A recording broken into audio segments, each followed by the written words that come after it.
starting to dry out and start to spike is make sure that you're spraying your cocktail. You know, we get it on there all the time. We've got a lot of new members in the group that aren't, quite so, vigilant about doing it. There's nothing worse than growing your vandas all year long just to have thrips come in and chew your flower spikes off. That's a real bummer. So take the time. This is the time to do that. Another great thing to do is this is the time of the year to use some higher phosphorus type plants food, which they call blossom boosters. What happens is these shorter days that we're getting, coupled with these cooler nights and warmer days, that's two little triggers for the plant to go ahead and flower. Then you hit it with high phosphorus, the plant just basically goes berserk and starts popping out flower spikes everywhere. That's a good sign that you're growing well. This is a time to use that type of food. Don't use it too often, but instead of, we're doing 3 times a week with a month with the grow and once with the bloom, substitute 1, do 2 and 2. And you can do that through probably January. 2 weeks of bloom, 2 weeks of grow, 2 weeks of bloom, 2 weeks of grow. Yay! That's going to ensure that you're going to get good quality flowers on your spikes. If you use too much nitrogen at this time of the year, you're going to get really puny, weak-looking flowers that get really long spikes on them, but they've got a lot of spaces in it. Nitrogen tends to make things expand a little bit too much. It's great for growing in the summertime, but it's very poor for flower quality in the wintertime, all right? The next question everybody asks is about, what is really too cold for a vanda? In these buildings here, I keep it at 60 degrees, but that's because I'm greenhouse growing, which is not easier than outside growing, trust me. But these plants would get really mad at me if they got cold. Once they've been out at your house for a month, a couple weeks, they start to get used to being outside, with Mother Nature's temperatures taking care of it. I'm controlling everything about these plants' lives in here right now. They like me, they're going to like you even better, and you'll get more flowers out of them too because of your triggers, the stresses on the plant, which is what the cool weather is. For you guys, if you want to really start to get concerned about it, should be when we get down into the 40s. You're not going to kill your vanda if it gets into the 40s, but what it's going to do is it's going to slow down. And vandas don't really have a rest period, but they can go semi-dormant. And cooling them off is the quickest way to get them to go semi-dormant. You'll notice all your root tips retreat. The plant stops growing. That's because it got a little bit too cold. If it gets really, really cold on it, the plant's going to probably just shut off entirely and won't pick up growth until the springtime again, which is, not what we're trying to do. So if it gets a little too cold, starts to get down in the 40s, that's when you want to think about either bringing them in or wrapping them up. That's another great thing to do. Don't wrap them with plastic. Wrap them with either burlap or get some old sheets at Goodwill. Something that you kids aren't here at the party today. All right? Another very important thing, too, is that at this time of the year, the weather's drying out. We're not in the rainy season anymore. We're in the dry season. You want to make sure that you're correctly watering your vandas because nothing's going to dehydrate them faster than a nice, sunny, warm day with low humidity. That's a recipe for disaster for dehydrating vandas. And especially if you've got a lot of flowers on your plants. A lot of people don't realize the flowers are actually like water pumps. All they're doing is pulling moisture out of the root system of the plant. And you can actually get a plant fold up and dehydrate from a big head of flowers on there. So you want to make sure that you're being diligent. You're watering every day. If it's a really cold day, you can skip it. But we get in the low 70s. That's still a great day to go ahead and water. You just want to make sure that you're doing it early enough so that the plants dry out by nightfall. Because cool and damp is also going to get you rot. It's going to get you crown rot, going to get you black rot, things like that you want to avoid. But spraying your cocktail, spraying the insecticides and the fungicides is going to help to prevent that type of stuff from happening. And another chemical that we like to use a lot at this time of the year is Physan, which is it's a quaternary ammonium disinfectant, basically. It has no residual action on the plant. The plants nor the fungus can develop a resistance to it because it's an oxidizer. But as soon as it dries, it's done working. But that's a great thing to use at this time of the year. If you want to do that once or twice a month, just avoid the flowers because the stuff will burn the flowers on the plant when you use it at the rate that you're supposed to, which is about 2 teaspoons a gallon. That's going to help clean your roots off. It's going to help clean the plant up. If we get rainy weather, it's a great opportunity to go out there and squirt it down with Physan because that's really the only thing that's going to work when the plant is wet, is the chemicals that are like that are oxidizers. Does anybody have any questions? Epsom salt, that's a great point. Sometimes you'll notice that if your plants got a little too cold, that they'll get like a reddish hue to them on the top of the leaves, either reddish or purple, just depending on the variety of plant that is. What that is the plant is showing you a symptom of a magnesium deficiency. And the easiest way that you can get magnesium to go into your plant is via Epsom salt. It's the same stuff you soak in the bathtub with. That's also a plant food. It's got magnesium and sulfur in it. Right before the weather likes to get cold, I like to use Epsom salt in here just to prevent that purpling from happening. Even though, you know, if we're fertilizing on a regular basis, you still are going to be lacking a little bit of magnesium in the plant unless you're using things like CalMag, which I don't like to use. I'd rather just use straight up Epsom salts, so I'm not giving the plants all that nitrogen at this time of the year. That doesn't mean you're not going to get the purpling of the leaves. That just means it's going to be a lot less, and then it's going to be easier for the plant to get rid of it once the weather warms up. Because as long as it's not too bad, it will go away in the springtime once the weather warms up. But that's your first little visual cue that your plant has gotten a little bit too cold, and it can happen overnight. And that's from magnesium deficiency. And I'm sure many of you guys that are growing outside are going to see that. And this should go without saying. If it gets really cold out and windy, you want to bring your plants in. And if we start getting, we don't get too often where we get into the low 40s out here, but it does happen. That's the danger zone for the plants to start to begin to get frost damage on them. You'll go out in the morning and you'll see like your leaves have got like these white, almost like runny splotches on them. That's the plant that just froze. It's the same thing that happens when it burns. It just happened. Yeah, it's like freezer burn for the plant, and that starts to happen around in the in the low 40s to upper 30s. You get too colder than that, and obviously you're going to freeze the plant. So we want to make sure that we don't do that. There's certain types of plants that like it a little bit cooler. The Ascosendus tend to love the cool weather.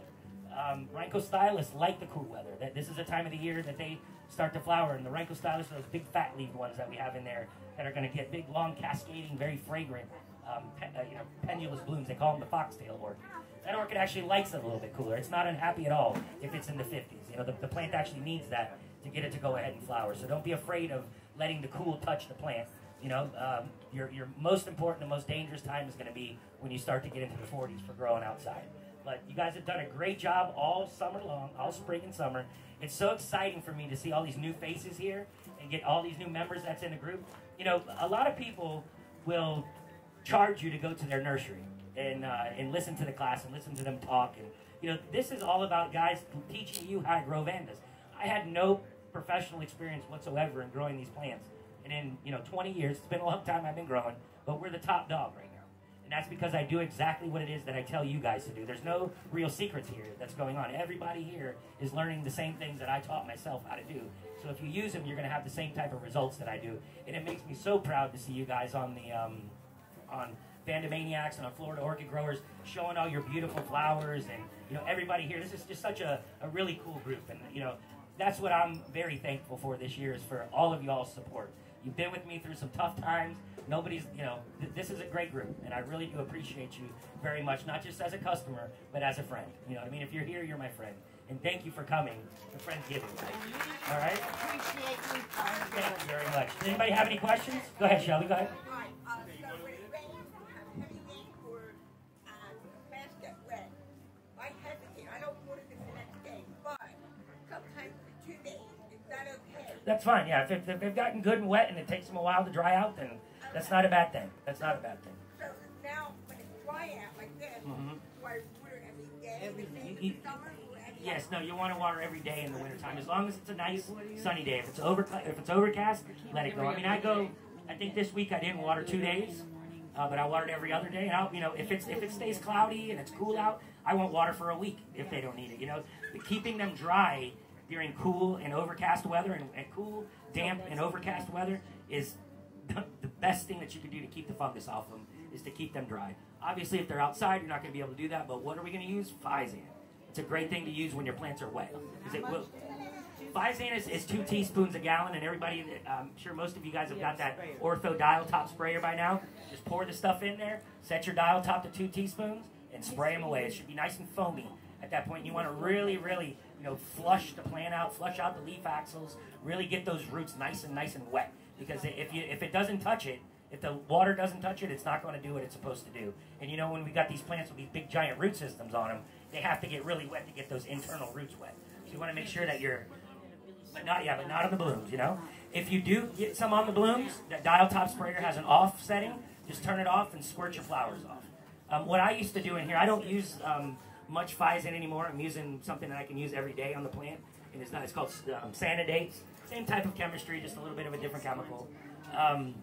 What I used to do was wait until I see the foam coming out of the middle of the plant and falling on the ground. When you've done that, then you've gotten the core, the center of your root system good and wet. And that's important for vandas, not just with Physan, but with watering and with fertilizing. Do the two-step method. The two-step method is great when you're using a hose. You give it once, you wait a couple minutes, you give it again. That's going to make sure that the plant has an opportunity to really get primed up and get ready to soak the chemical up that you're putting on it. Never fertilize on dry root or on wet roots. You're going to hear a lot of conflicting stories on that. You got to think about it like this. If you have a kitchen sponge and the sponge is full of water, it's not going to soak up any more water, is it? That's the same thing with the roots. If you want it to suck up what you're giving, you got to be dry, because if you do it when it's wet, it's just going to roll right off of the plant. So it's important that you water the plant, or that you fertilize, and also do your chemicals when the plants have got dry roots on them. That's a very, very important thing to do. And how much Epsom salt? Epsom salt, you can use a tablespoon a gallon. And it wouldn't kill the plant if you did it once a week. You know, the plant would actually get nice and green and grow well. I don't do it, but if you have the ability to do it, by all means, go for it.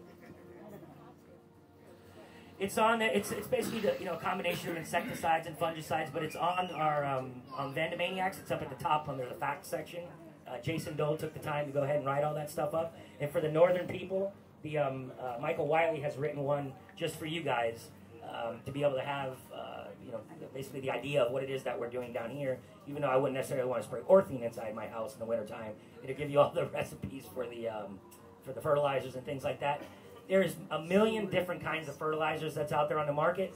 The best stuff that you guys can buy is Dynagrow. I don't care what anybody says, it's Dynagrow. That company has done a ton of research and development to make that product exactly what it's supposed to be, which is a super plant food.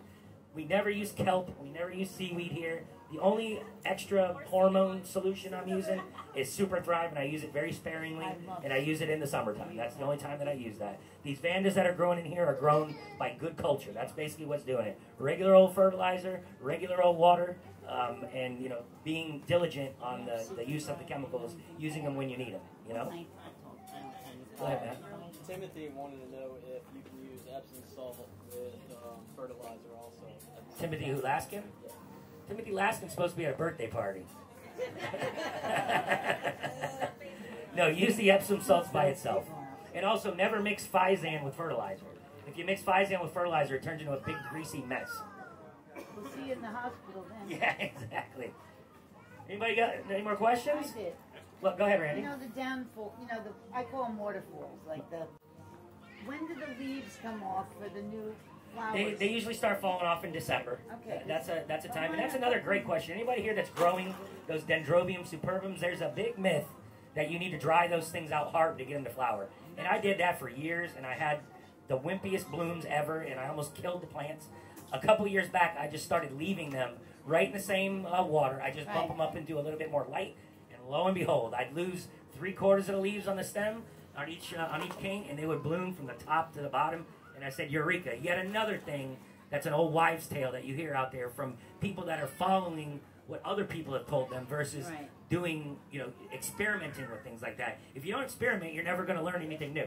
You know what I mean? So don't be afraid to do it. But that plant should bloom. Generally, it's at the end of February, just depending on what the weather. I'm losing a few leaves right now. That's totally normal. That's totally normal. I would still continue to water them normally. You know what I mean? Do exactly what you've been doing. Thank you. And I found that I got a wall of those things over there. I get a wall full of flowers, and it's very pretty. That's my favorite place to sit at the end of February. The weather's beautiful. It smells so doggone good over there. Just a chill place to be. You know what I mean? Go ahead. The catsayums too. They dry them out. And they don't have big balls. Yeah, the catasetums. I don't know too much about those things, honestly. I mean, I think they're very, very pretty, but people say stop watering them, and then you have a shriveled up bulb. Yeah. Then it gives you a shriveled up flower. Yeah, there may be something to that. Nice. Good. Nice. Good. Awesome. That's it? Yes. Is that right? I mean, I've heard that that's how you grow them, but. I got a question. What, Jason? Everybody gets blasted buds. What causes this? Blasted buds is generally at this time of the year is from the temperature swinging a lot. If we get a 90-degree day like we had last week, and all of a sudden a cold front comes through, and it's 50 degrees at night, that's a little bit too much of a temperature swing, and that's a recipe for blasting flowers. Heat is another thing that causes those buds to blast, and also a lot of water and overcast conditions. If they stay wet too long, they won't necessarily blast, but they'll rot. on the flower. So blast means that you'll have some flowers that open, and then the rest of the spike dies off. That's called bud blast is the term for that. I got another question. Go ahead, Jason. When we kill Start charging you. when we kill our thrips with the cocktail, Yes. where do the other thrips come from? The babies? Do they lay eggs or something? Thrips lay eggs, that's right, yep, but the good thing is their life cycle is relatively short. So with the systemic action of orchid, which is about 14 days, the second generation has had a chance to come up and suck on the juices of the flower. And die! That's right. Oh, the flower will die. No. You do that about every 6 weeks or as needed. If you start to see the damage, which now you're going to start to see it because the weather is still relatively warm and it's very dry out. You know, when it stops raining, when it's raining out there, the thrips that we have are very, very tiny. They get washed off and they got plenty of lush stuff out in the landscape to eat on.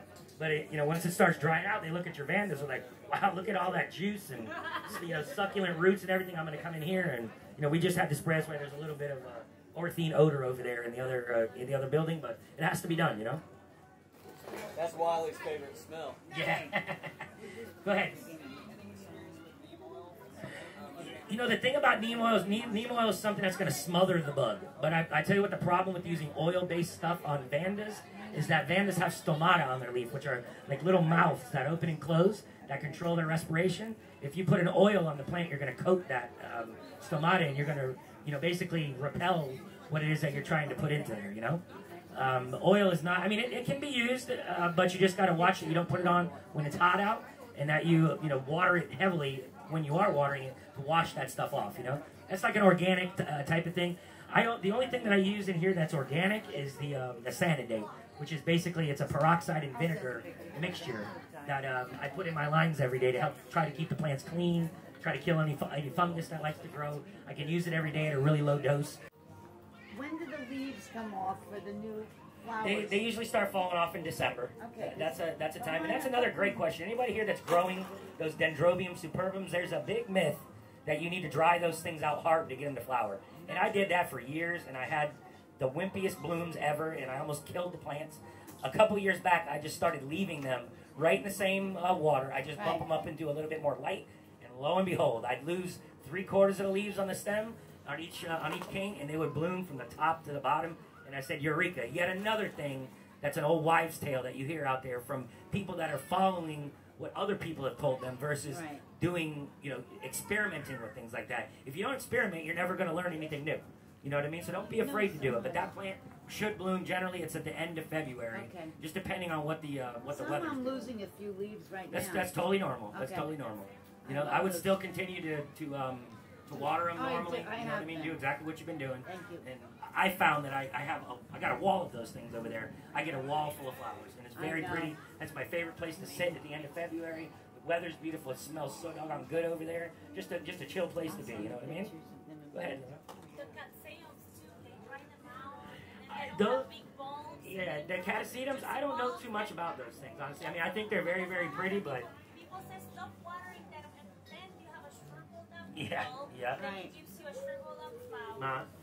Yeah, there may be something to that. Water them, Nice. normal, Good. and they're big bulbs, Mhm. and they- Nice. Oh, Good. Good. Awesome. And there's a 30 now. cattaceum. That's it? Yes. I don't even know. Is that right? I've heard that that's how you grow them, but. I got a question. What, Jason? Everybody gets blasted buds. What causes it? Blasted buds is generally at this time of the year is from the temperature swinging a lot. If we get a 90-degree day like we had last week, and all of a sudden a cold front comes through, and it's 50 degrees at night, that's a little bit too much of a temperature swing, and that's a recipe for blasting flowers. Heat is another thing that causes those buds to blast, and also a lot of water and overcast conditions. If they stay wet too long, they won't necessarily blast, but they'll rot on the flower. So blast means that you'll have some flowers that open, and then the rest of the spike dies off. That's called bud blast is the term for that. I got another question. Go ahead, Jason. When we kill our Start charging you. when we kill our thrips with the cocktail, Yes. where do the other thrips come from? The babies? Do they lay eggs or something? Thrips lay eggs, that's right, yep, but the good thing is their life cycle is relatively short. So with the systemic action of orchid, which is about 14 days, the second generation has had a chance to come up and suck on the juices of the flower. and die. That's right. Oh, the flower will die. No. You do that about every 6 weeks or as needed. If you start to see the damage, which now you're going to start to see it because the weather is still relatively warm and it's very dry out. You know, when it stops raining, when it's raining out there, the thrips that we have are very, very tiny. They get washed off and they got plenty of lush stuff out in the landscape to eat on. But you know, once it starts drying out, they look at your vandas and like, wow, look at all that juice and succulent roots and everything. I'm going to come in here and we just had to spray. That's why there's a little bit of orthine odor over there in the other building, but it has to be done. That's Wiley's favorite smell. Yeah. Go ahead.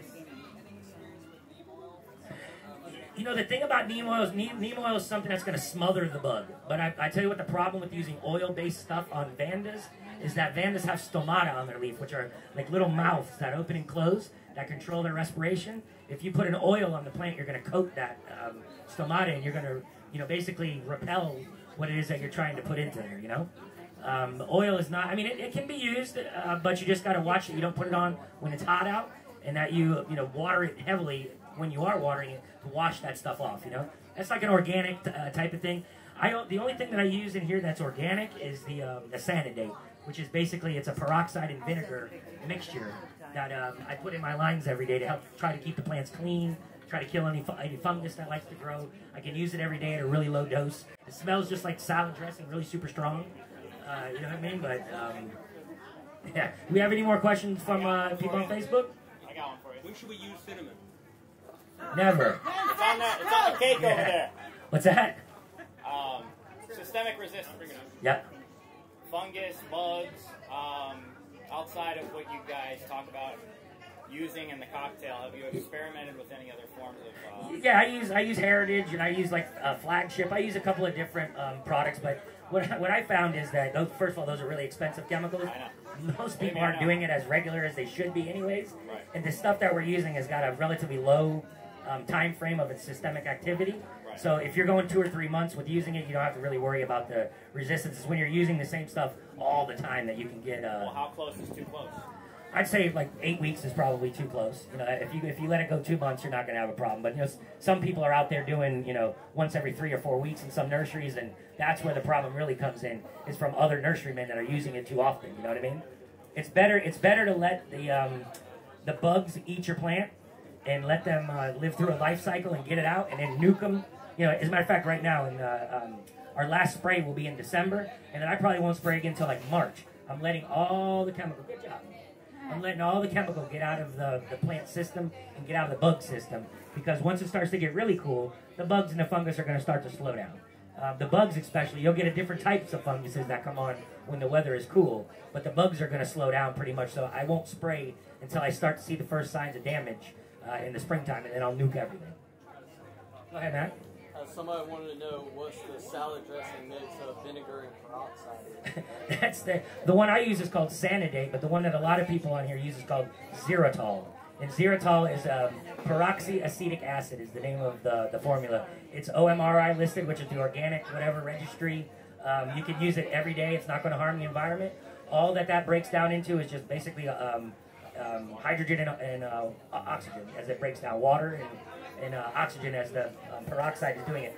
What the vinegar does in that is it stabilizes the peroxide. If you get a cut on your hand or whatever and you put peroxide, you see how it bubbles up, but then all of a sudden it stops bubbling? If you were to put this stuff on your hand, it'd burn a hole through you.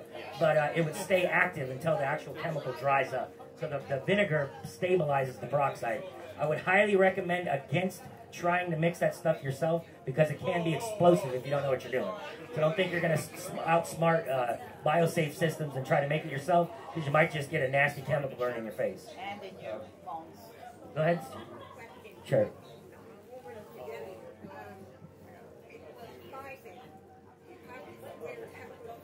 No. Physane, actually, if you read the Orchid label of Physane, they recommend that growers either use a foot bath before going in propagation, or if you're a smoker, that you wash your hands with it. Add a tablespoon a gallon to kill the Cymbidium mosaic virus that's on, or the tobacco mosaic virus that's on your hands. That's on in tobacco. So they actually recommend washing your hands with it.